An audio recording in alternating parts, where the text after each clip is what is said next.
So psychedelic-assisted psychotherapy would be having a substance during a therapy session. So it could be MDMA, it could be psilocybin, but having that substance during the session and then seeing what unfolds during it.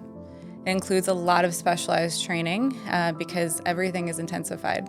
So if you have a trauma-focused session, you're unearthing a lot of very intense memories. You could be having flashbacks, sitting there with a client during those things. You add a substance that's psychoactive on top of it, it's going to intensify the situation. So knowing how to respond when those moments come up.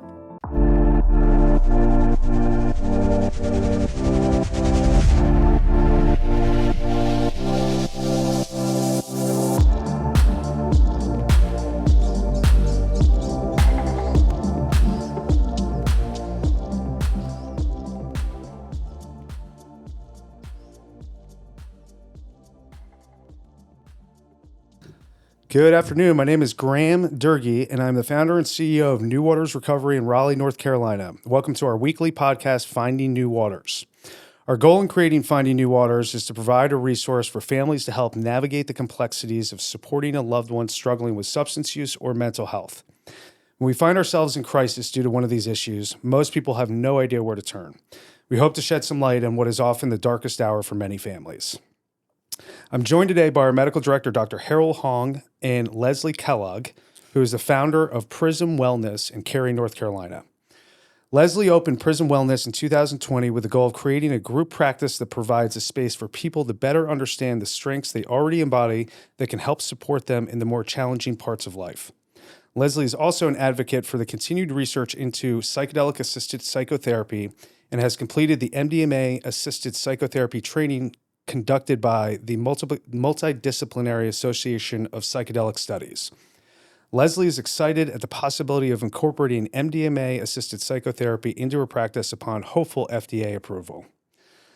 Lesley, thank you for joining us today. Thank you. Thank you for having me. Of course. And we're super excited because obviously this is a kind of a hot button topic right now, right? Mm-hmm. And you're hearing a lot about this, just kind of everywhere in the world right now. Obviously, MAPS is kind of leading the charge with, a lot of the research, so to say. But, I would love to kind of get a little bit of an explanation from you on exactly what is psychedelic-assisted therapy. Sure, yeah. And so grateful for MAPS. I'm not affiliated with MAPS, but so grateful for them and Rick Doblin and all the work that they've done.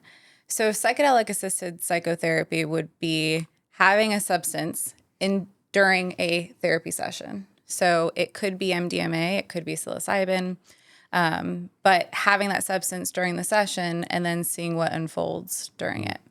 It includes a lot of specialized training because everything is intensified. So if you have a trauma-focused session, you're unearthing a lot of very intense memories. You could be having flashbacks, sitting there with a client during those things. You add a substance that's psychoactive on top of it, it's going to intensify the situation. So knowing how to respond when those moments come up. Mm-hmm. Love that. Yeah. And I know obviously I've had, psychedelic experiences in my life. So just understanding the kind of one of the core pieces is the set and setting, right? Right. And obviously just being prepared in the right way and having the right intentions going into a practice like this are so important. But can you talk a little bit about like the preparation Sure. that goes into all this? Sure. So set and setting is so important when it comes to psychedelic use, period, let alone if it's psychedelic-assisted therapy. But when we think of set, we think of your mindset. What are you coming into this experience with? What is your expectation? What is going to happen if your expectation isn't met? How do you plan on handling that? So set can be worked on prior to and should be worked on prior to the experience. That could be done by yourself through journaling, but it would be lovely to be doing it with a professional or somebody that just has experience with psychedelics as well. Yeah. Like you said, when you have an experience with psychedelics, it makes you shift your expectations a little bit and learn some of that flexibility. So sitting down with somebody who has had experience is really valuable. Yeah.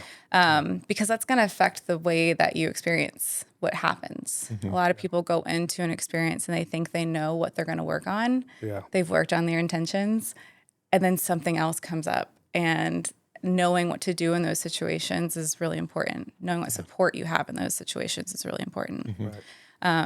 Then we have setting, which is your physical space. So are you in a space that's comfortable? Are you in a space that's clean? If you have to go to the restroom, how far is it? Do you have to go down a scary hallway? Yep.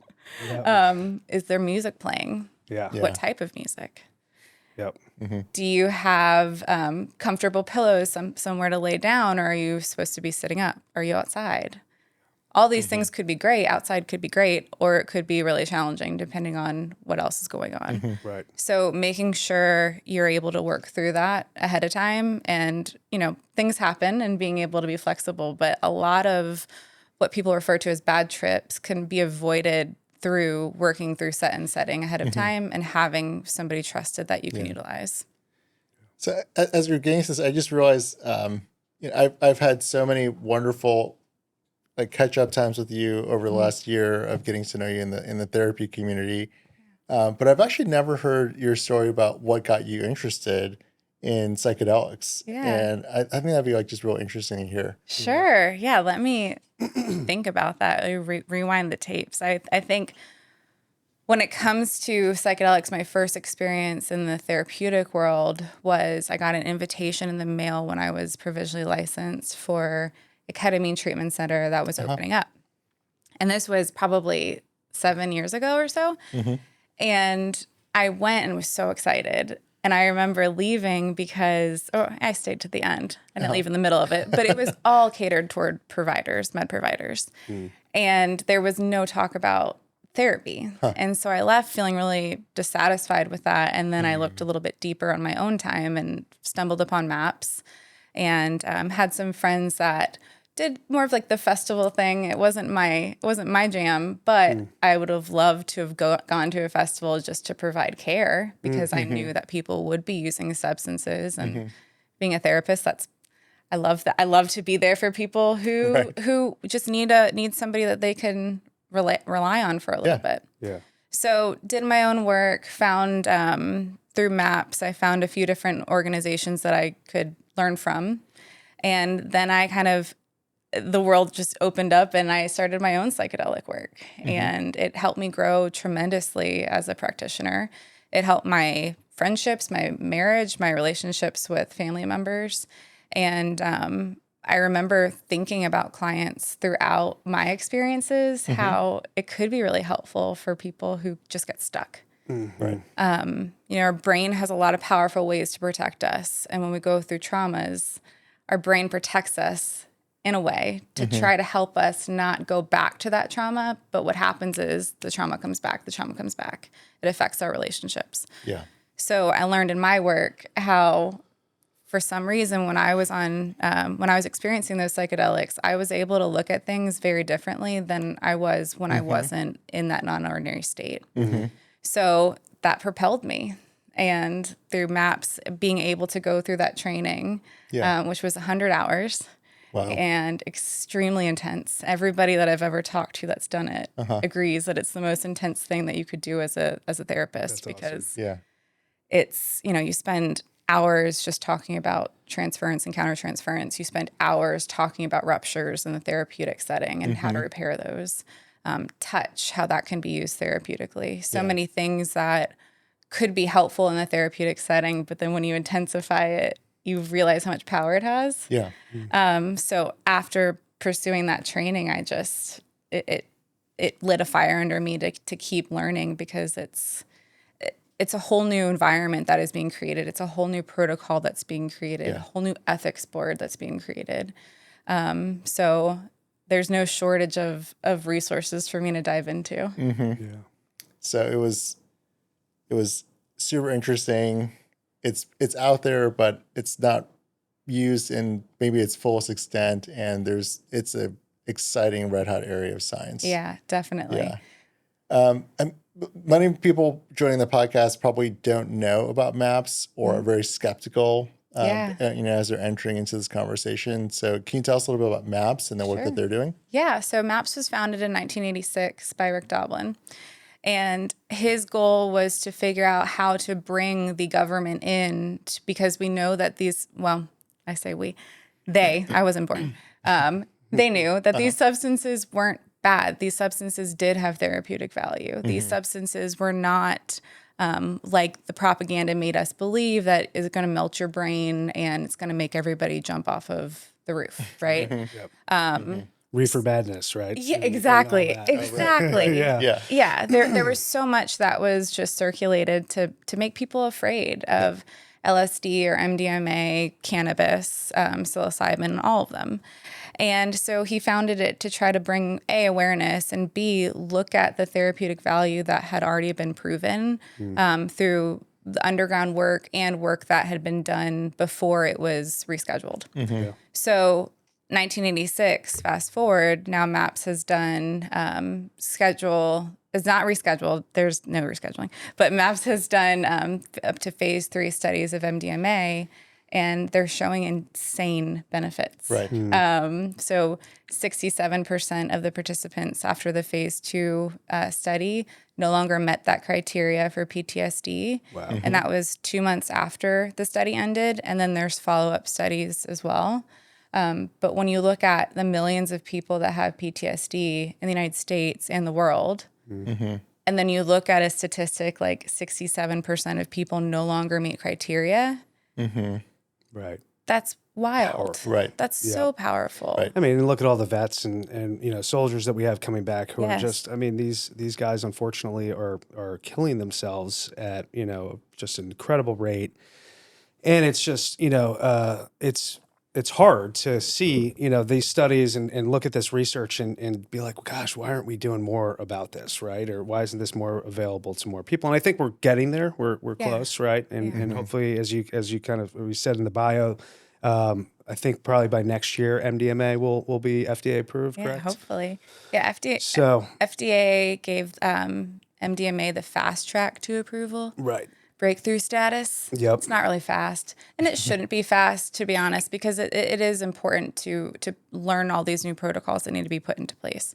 Because, like you said, vets are going outside of the country for care. Right. Even when this country is potentially why they have developed PTSD, we aren't able to provide the care that we need, and we are losing so many vets. So hopefully with the FDA coming along and hopefully approving MDMA, we'll be able to provide care maybe end of this year or next year. Yeah. But then each state is going to have their own say in that as well. Right. And it potentially could be FDA approved and not rescheduled. So then we'll have to look at that with it could be FDA approved and you could prescribe it, but the feds can come in at any moment and shut you down because you're using an illegal substance. Got it. Right. Because the DEA, Drug Enforcement Agency, they set the schedule. Correct. Right. And FDA approves it for clinical use. Yeah. So FDA approved oxycodone for clinical use, and the DEA made it Schedule 2. Yep. Right. Exactly. Right. And so the DEA might actually make it Schedule 1, meaning there's no clinical benefit, and they might put a lot of lockdown on that. So it could be challenging. Yeah. So Schedule 1, no clinical benefit, no therapeutic value, but that's where most of them lie. Ketamine doesn't lie there. But yes, MDMA, psilocybin, Schedule 1. DMT, exactly.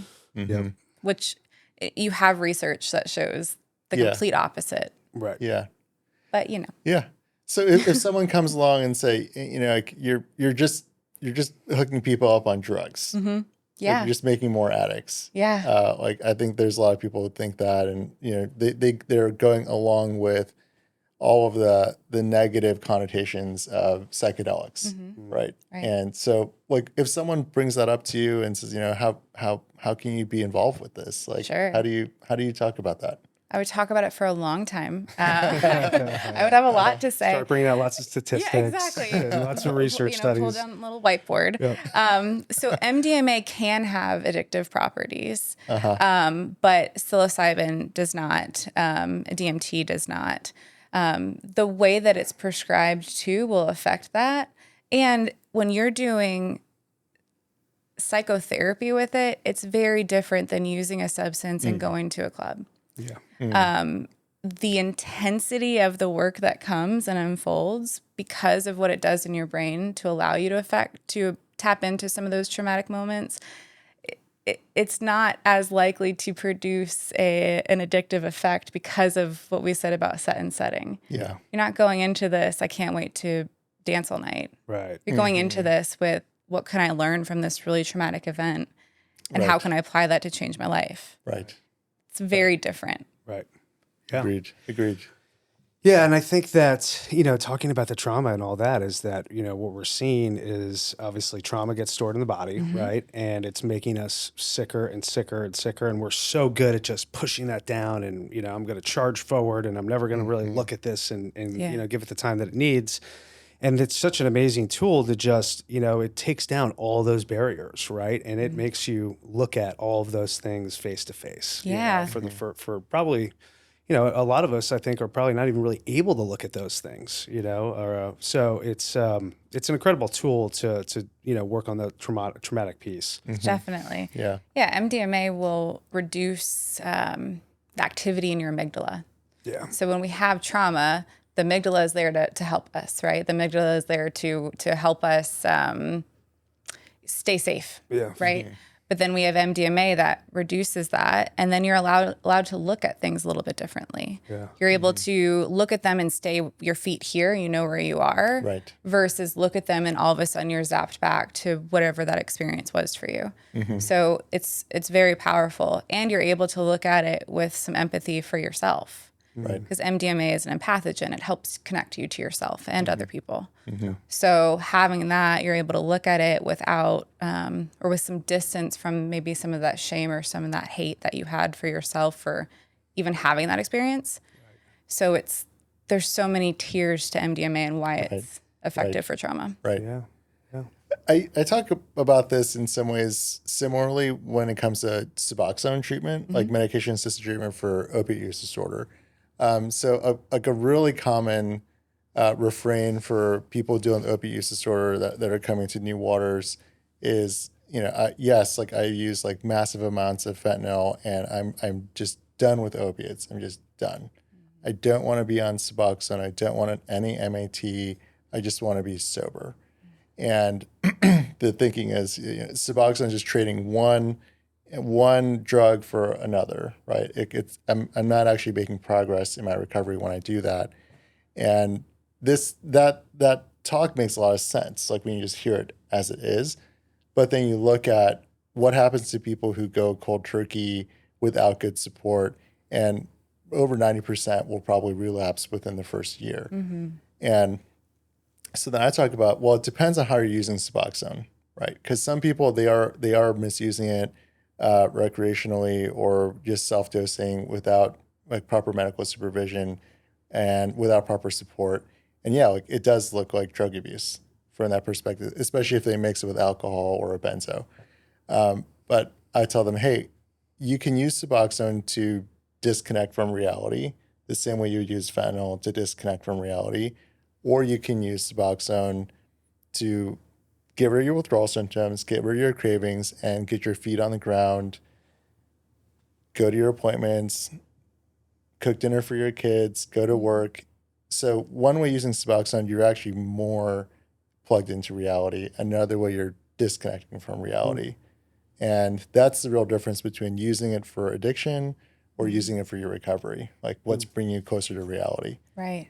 And so I think there's some parallels there. Oh, definitely. With how you can use psychedelics to escape reality, or you can use it to actually experience it more intensely and more realistically and get your recovery on track. Oh, definitely. And I would even ask that person, like, whose voice is that? Yeah. Who's saying you're trading one for another? Is that your voice? Is that somebody else's? Is that society? Right. And does that really fit what your intention is going into this? Because a lot of times it's not. It's the fear that you're trading one for another. But if you're able to cook dinner and be there for your kids and go to work, then is that really a one-for-one trade? It's not. Totally different. Yeah.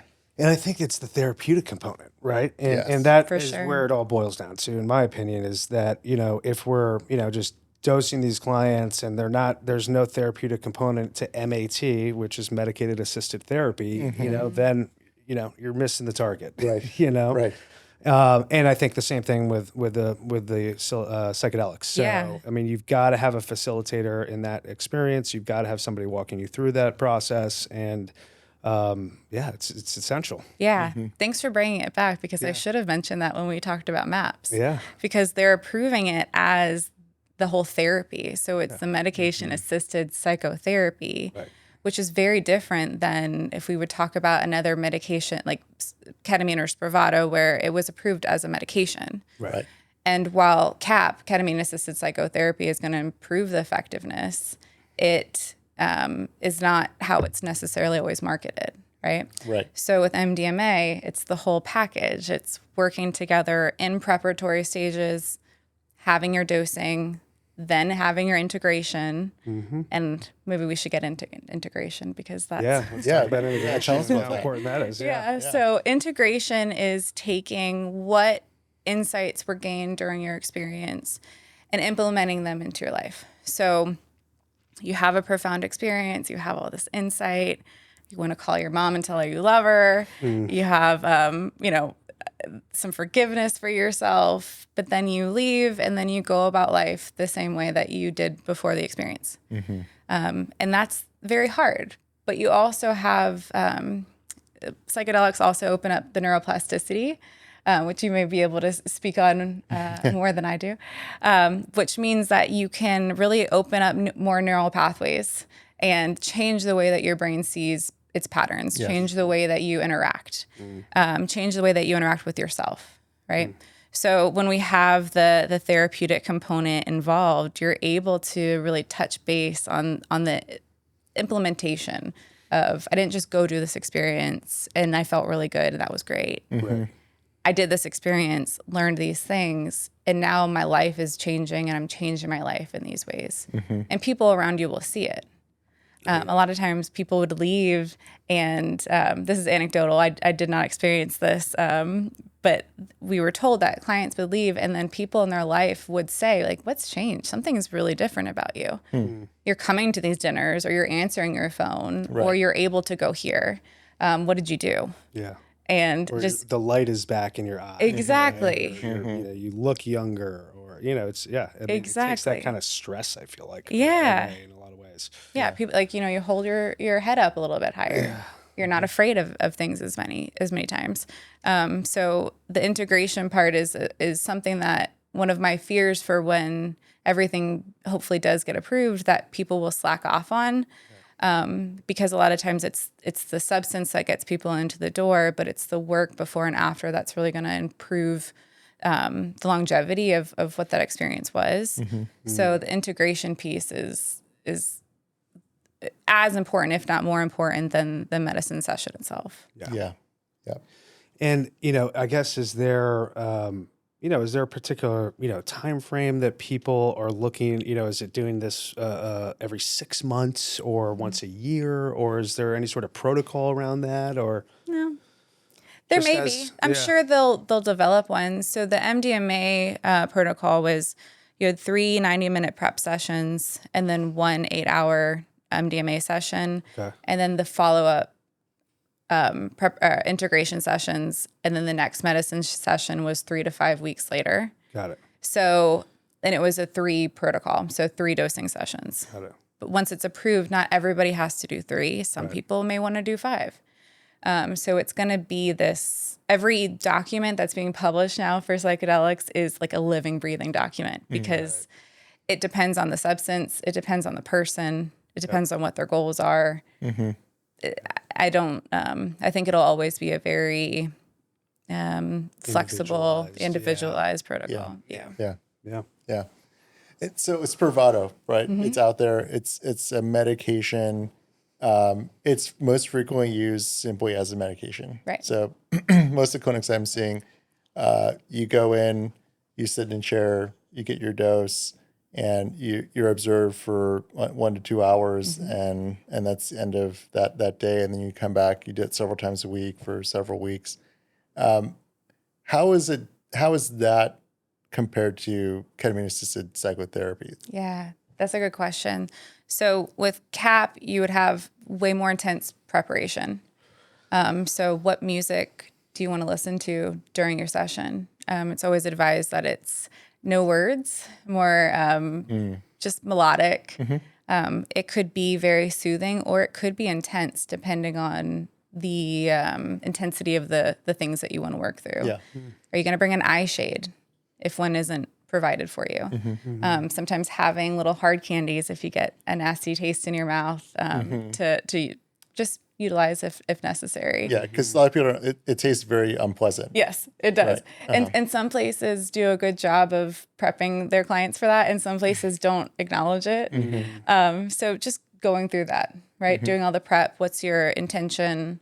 What are we going to do if you start to feel really unsettled during your session? Maybe going through some breath work, going through therapeutic touch. Like if you need somebody's hand to hold, this is where I'll hold your hand. When you're ready to let go, this is what we're going to do.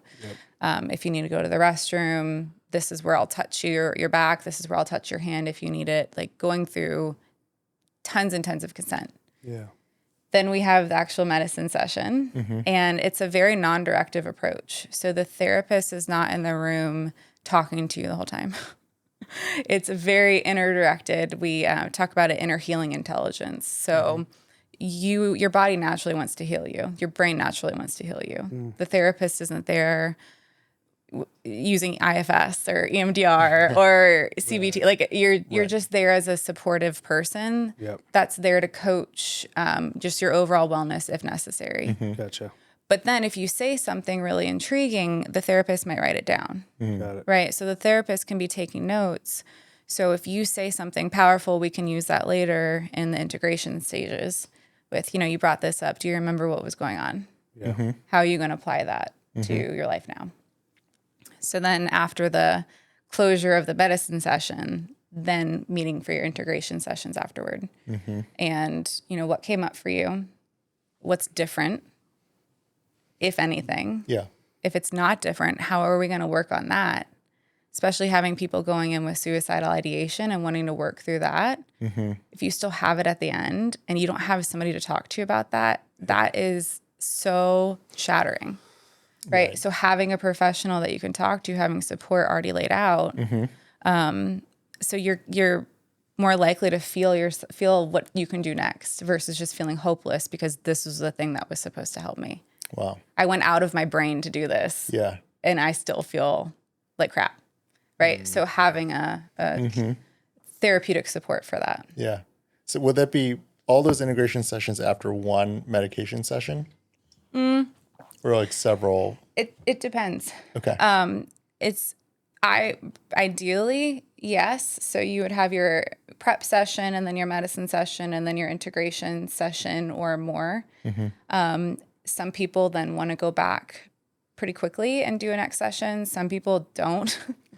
It really just depends. But having an integration session or at least some sort of protocol to do after your medicine sessions would always be advised. Yeah. And have you worked with clients that have experienced both, like conventional medicine only versus ketamine-assisted psychotherapy? Yeah. And like, what kinds of stories are they telling about the difference? So when we talk about conventional medicine, do you mean like SSRIs or? Oh, just like Spravato. Like, you went to a clinic, they gave you your dose, and they, they checked you out a couple hours later. Got you. Yes. So I had a client who had a pretty negative experience because there was a lot of different things that interacted, where the set was not talked about. The person in the room was not the person in the room that would have been. She knew this person. And so then she was afraid of what I'm going to say because I know this person. What if the thoughts I'm having, I'm saying out loud? Because you don't know sometimes. Like, what is my thought and what am I actually verbalizing? Right. So that is what tripped me up to reach out to the provider and say, can I how would you feel if I came in? This is where I'm coming from. This is my experience. And the provider welcomed me with open arms, which was fantastic. Yeah. But then after that, the experience was a lot more calming. She knew that if she said something, I told her, even if you say, I cannot stand Lesley, she is the worst therapist ever, that's totally okay. Yeah. And I'm not, when she opens her eyes, I'm not going to say, so let's talk about this. Right. Like, I'm really happy that you felt honest. You're like, Right. that's okay. Right. Right. So having a space to where you could just be completely yourself, and then working on it afterwards with a therapist that knows more about the experience. And from what I've heard has been really helpful versus just kind of relying on yourself and then Right. telling the doctor, yes, it was good, or no, I think I need more, or I don't ever want to do this again. What did you do to me? Right. Right. Huge difference. Yeah, definitely. Huge. And, I mean, is there anybody that absolutely should not do this? That's a good question. I think with people who have a history of maybe like intense history of dissociation, but I say that with also stating that there are therapists that will specialize in working with people with dissociation through psychedelics. So it depends on the medical team that you have. And it should always be some sort of team if possible. Yeah. So it's not just a therapist. Like there is a provider, a doctor that, or a PA or whatever that knows the medical side that can work with you too. Right. Taking vitals throughout. and- Exactly, monitoring exactly. Throughout. Yep. Because there's practitioners that specialize in working with people with autism with psychedelics. There's practitioners that will specialize in working with people with bipolar disorder with psychedelics, where you have that potential for mania.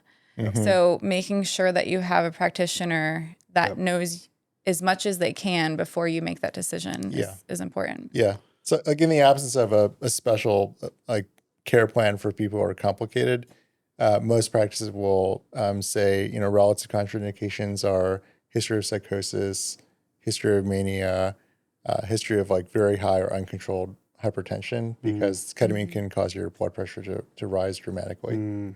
Gotcha. Yep. And also substance use. So like people who are actively abusing substances, ketamine would not be considered like the right time to do the treatment. Got it. And what about clients that are on any other medication, like are on SSRIs and things of that nature? Is that conflicting in any way, or? No, you can be on an antidepressant and on ketamine, but most people are doing ketamine treatment because they don't respond to SSRIs. Right. And there's some new clinical research coming out showing that in this study population, ketamine treatment was equivalent to ECT. Wow. ECT is considered like the most effective, the most rapid resolution of severe depression, but it's a very taxing procedure to undergo. Right. You have to be seen by an anesthesiologist and a psychiatrist at the same time. You have to basically take the whole day off from work because you have to be driven to the clinic. And because of the anesthesia, you really can't drive yourself home. And this is like 3 times a week for like 2 to 3 weeks for an index course. And you're talking about taking like a month off of work basically for a lot of people. Yeah. Wow. That's incredible. So the idea that ketamine is equivalent to ECT is a game changer for treatment refractory depression. Yeah, absolutely. Yeah. Any other questions, Doc? Oh, I mean, like so many. Really. Yeah, right. Keep going. Yeah. Let's see. turn my So, phone off. like, I mean, okay. So, have you ever? What are some things that patients should really think about before, like, this? Like, what are some things that a patient would reflect on and say, yeah, this could be the right fit for me? I think openness, number one. Flexibility is important because when people go in with rigidity and knowing what to expect, that can backfire a lot. And so we ask people to go in with a beginner's mind, where you're open to whatever unfolds, and you also know that you have support for whatever unfolds, right? People who I think have had psychedelic experience can be helpful, but it's not necessary. In many of the studies, they actually had a high number of people that were coming from a Catholic background where they did not have, the flexibility Catholicism and flexibility don't really mesh that well, and nor does psychedelic use, right? But they actually had really incredible experiences and labeled them as some of the most spiritual experiences that they've ever had. Right. So being able to be flexible and to be able to go with the flow. Now, saying that to somebody with a history of trauma, they might say, I'm not flexible. I can't be flexible. If I'm flexible, I might get hurt. So working on that ahead of time too. Yeah. But I think just people who are open to it, you know, and trust your gut. If the more you learn, the more you think it's not for you, go with that. Yeah. I think with it being everywhere now, where there's books, there's podcasts, there's Netflix, right? There's so many things on psychedelics where it's almost being shown as a silver bullet. And so people think this is what I should do. Right. And it's not. Right. It will be effective for some people. It will be ineffective for some people. So going into it, thinking it through for you, not this is what I should do because this is what I see everywhere or because there's a catchy headline. Yeah. And I would also think too that everybody has got to be very careful about where they're doing this. I mean, if they're going out of the country to do this, you know, be very, very cautious, right, about where you're going, right? Because I think that there are a lot of people that are, you know, kind of taking advantage of the fact that this is such a hot topic right now, and maybe don't have the right, the right people involved or the right support involved to run one of these places. So Right. Yeah. doing your due diligence is essential. For sure. And it's even hard for people who don't really know what questions to even ask. Absolutely. Well, what would you tell people, you know, what kind of questions? I would ask, if you're going outside of the country, what type of support, what are my accommodations going to be like? Am I going to be by myself? Is somebody going to be with me the whole time? Is there going to be a camera in the room? What's my dose going to be? How often do I talk to a provider, a medical provider? How many sessions do I have before or after? What do I do if I get there and I don't want to do it? Is that going to be something that's accepted and discussed? Or is this something where you're here and I'm going to be talking you into it? Right. I think when it comes to underground work too, that's very popular. And I think a lot of underground work is great. And then there's a lot of underground work that is abusive. And explain underground work. Sure. Yeah. Thank you. So underground work would be practitioners. They could be licensed or they could not be necessarily licensed, but they're facilitating sessions with medicine from homes or from Airbnbs or from hotels. And it sounds pretty sketchy, and it can be pretty sketchy, Right. but it also can be really powerful. And how do you know the difference? Right. So I would always ask people, if I was trying to find a place to go for myself, I would ask, like, who is the facilitator? Am I able to speak to the facilitator? Yep. What other people are going to be there as support? Are these people going to be also under the influence of the medicine? And I'm not saying that if the answer is yes, that's wrong, but it's good to know. Yeah. Right? What is a normal session like? Yep. Has anything bad ever happened? What do you guys do when something like that happens? Yeah, if I pass out, what's going to happen? Right? Like, there's so many different ways that something can go wrong, but with adequate preparation, you're really helping yourself to figure out what's going to happen next. Yeah. Can I bring somebody? Yeah. Can I talk to somebody who has gone through your protocol just to see what their experience was like? I think that's a huge one right there. And we do that with a lot of alumni families and whatnot, you know, is listen, you know, we're happy to set you up with a couple alumni parents who've, you know, been through our program, experienced what we do, and, you know, they can kind of tell you what their experience was like, right? And I think something like that would be huge going into an experience like this, right? I mean, I would want to know somebody who went there and had gone through this before, I think, you know? Exactly. But also, what's the facilitator's background, right? Yes. How long have they been doing this? You know, why are they doing this? Yes. You know? Yeah. So, especially if I'm always weary of people, especially in Western culture, that refer to themselves as a shaman. right. And I'm not saying that there aren't some, but just to be aware of that. Right. Are they approachable? Did they think that they know everything? Right. Because that's always a red flag for me. I mean, even through all of my training and learning from people who have been been experiencing psychedelics and been studying psychedelics for longer than I've been alive, they'll always say that they don't know everything and that they're always learning. Yep. And they can learn from anybody regardless of where they are in their career. And that's what I look to, right? Not the person who's all knowing and can feel everything and sense everything.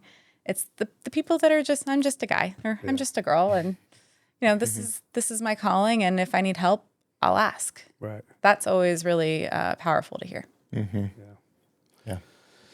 Yeah, I mean, it's obviously a great topic, and more will be kind of exposed here over the coming years, and it'll really be interesting to see how the politics play into all of this and how big pharma plays into all of this. But I think all in all, going back to like the therapeutic component, is just, if we lose that, or if that somehow doesn't become the priority, then I think that this isn't going to be as effective as it could be. Right. And Definitely. we've got to hold on to that. But thank you for coming in and speaking with us today. This was so fun. And where can everybody find you first off? Yeah. So through my practice website is www.prism, not prison, prism, wellnessnc.com. And my contact information is on the website. Perfect. And we'll have everything listed out too in our show notes. And you can find us at findingnewwaters.com. And this will be streaming on all streaming platforms. And we will see you all next week. Yeah. Thank you. Thank you. Thanks for having Lesley. me. Yeah.